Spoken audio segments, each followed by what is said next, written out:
Bruna, muito obrigada pelas informações direto do fórum aqui de Blumenau e com o júri de hoje. Blumenau, todo o Brasil, revive aquele 5 de abril de 2023, o dia do ataque à creche. Diante desse sentimento de reviver tudo isso, passamos a refletir como lidar com situações como esta. Tem saudade, tem dor, tem sede de justiça, tem muitos sentimentos. Eu vi as imagens no fórum de Blumenau hoje, os familiares se abraçavam, se apoiavam, como a Bruna comentou, tinha muita emoção.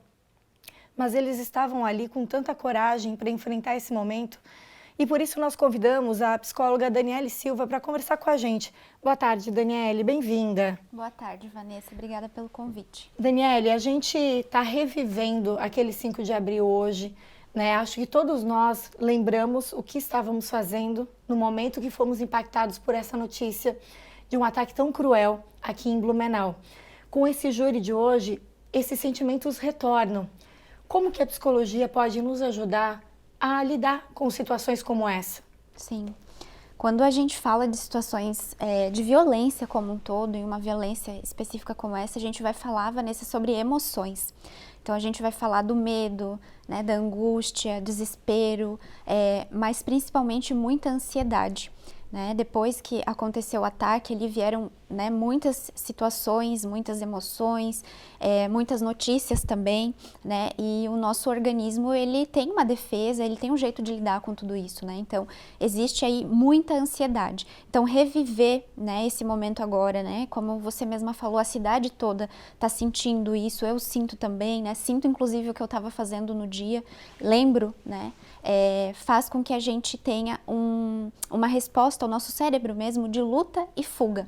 Então, pode ser que a gente experimente agora novamente, né, principalmente esses familiares, quem está mais próximo desses familiares, uma sensação assim de medo, uma preocupação muito mais intensa, né, porque estão sendo ativadas ali memórias, então pode dar a sensação de estar com medo constante, né, e o que eu tenho para dizer é que é natural que a gente se sinta assim e que a gente pode sim lidar com essas emoções, aí tem todo um procedimento para que a gente consiga lidar com essas emoções, né, que é o que a gente faz na clínica. Daniele, a gente percebe quando tem uma situação como essa, são etapas, né? Primeiro o ocorrido, depois o julgamento e passo a passo a gente vai lembrando do que aconteceu. Agora, quando acontece uma situação, por exemplo, de tragédia, esses gatilhos vão sendo ativados também. Isso. Pode ser, por exemplo, numa tragédia de enchente e de repente uma pessoa começa a ouvir o barulho da chuva e a sentir sentimentos de ansiedade ou de medo de novo. Um caso como esse, ele também pode ser comparado com essas situações, né, de traumas que nós vamos criando ao longo da vida e que esses gatilhos vão sendo ativados. Então, como evitar ou lidar com isso? Que terapias que podem nos ajudar? Uhum. Esses sintomas que você falou, Vanessa, a gente costuma chamar ele de transtorno do estresse pós-traumático, né?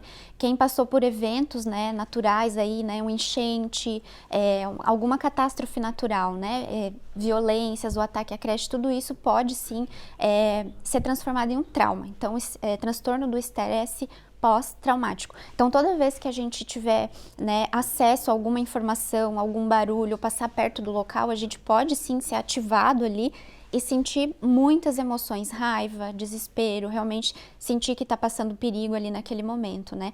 E tem todo um protocolo que a gente faz, que a gente pode fazer sim, né, para tentar amenizar, porque somos humanos, nós estamos vivos, a gente vai sentir, né, inevitável, não tem como, mas a gente pode amenizar esses sintomas, né? Então tem uma prática que é muito conhecida agora, né, que está sendo utilizada muito na prática clínica, que é a atenção plena, né? Que é tentar se conectar... Que é o tal do mindfulness, né? Isso mesmo, Vanessa. Em que a gente pode tentar se conectar com o aqui e com o agora. Então, todo dia de manhã, tentar fazer, principalmente os familiares, quem está ali mais próximo, né? Tentar fazer essa atividade já de manhã, que consiste em prestar atenção na respiração, na temperatura que o ar está entrando, está saindo, o movimento que o nosso corpo faz para receber essa respiração, porque isso vai tirar essa tensão, né? De estar ali naquela ansiedade, esperando o júri. De mandar embora um pouquinho a ansiedade, né? Exato. Se concentrar no agora. Então essa tem sido uma terapia que tem sido aplicada para situações como essa pós-traumática. Exatamente.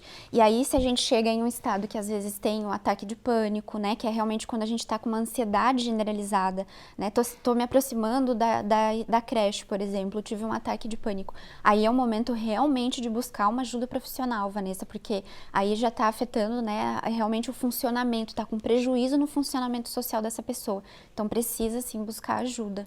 A gente está falando do caso e, claro, né, nós tivemos aí 4 crianças que morreram no ataque, 5, né, que tiveram a vida ameaçada. A gente não está falando só de 9 famílias, mas está falando de milhares de famílias, das famílias que conviviam na creche e também das famílias, de modo geral, blumenauenses, brasileiras que acompanharam tudo isso. E ao a gente citar toda essa situação que parece não ter sido apagada, muitas vezes eu não posso subestimar o sentimento de uma outra família que estava de fora, acompanhando, que foi impactada, que ficou com medo, que mudou sua rotina com medo, talvez, de um novo ataque. Isso aconteceu. Você chegou a acompanhar relatos de mães preocupadas, enfim, após esse ataque? Com certeza, esse é o momento em que a gente precisa ser muito solidário, utilizar muito a compaixão, né? Tentar praticar a empatia mesmo, né? Vanessa, eu mesma morava em uma escolinha na época desse ocorrido e eu senti. Eu não consegui passear ali do lado da escolinha, né? Porque eu estava com medo. Então, é muito importante, principalmente agora, a gente utilizar essa compaixão, né? Esse coletivo mesmo, com os familiares, com as pessoas que sentem. Então, não utilizar frases como você precisa seguir em frente, é assim mesmo. Então, utilizar frases realmente de acolhimento, né? Eu não imagino como seja essa dor, mas eu estou aqui disponível, né? Porque cada um passa o luto, é individual o luto para cada um, para você é de um jeito, para mim é de outro, então cada um vai sentir da sua forma. Então, sempre se colocar à disposição para esse processo de luto, que provavelmente vai ser muito mais longo, né? Por conta do júri agora, né? Depois de todo esse tempo, agora que está saindo, a gente está revivendo. Então, sempre se colocar à disposição. Estou aqui para o que você precisar, eu vou estar aqui, a qualquer momento você pode me ligar, realmente se mostrar acolhedor nesse momento. Você comentou sobre frases que muitas vezes no dia a dia são praticadas e a gente não tem ideia de como elas podem impactar na rotina dessa pessoa, né? Então o acolhimento é muito mais cuidado do que a gente imagina. É olhos e ouvidos e muito aberto, né, para poder receber o que vem, porque muitas vezes a gente sabe que aquela pessoa quer ter coragem para seguir em frente, mas ainda tem alguns bloqueios, né?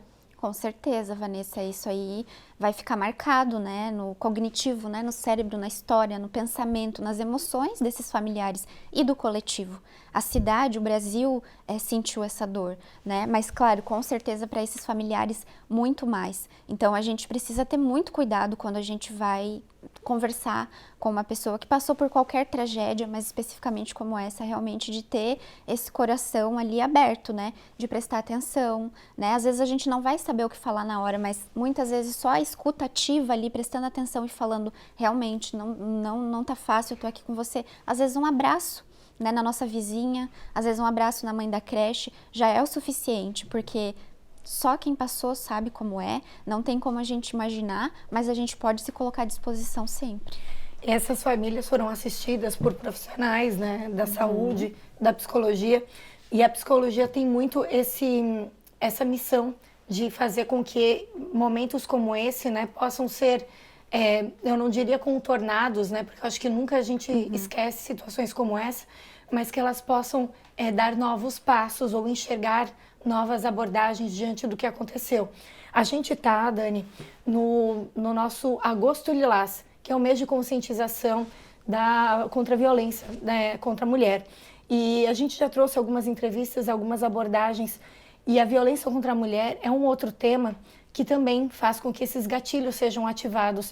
O que a gente poderia dizer para o público que nos acompanha e de como elas podem ser amparadas pela psicologia para que superem situações de violência e possam, né, ser assistidas da forma adequada? No nosso município e no Brasil todo, né, nós temos aí políticas públicas que abraçam, né? Aqui em Santa Catarina, a Rede Catarina, que faz esse acolhimento, né?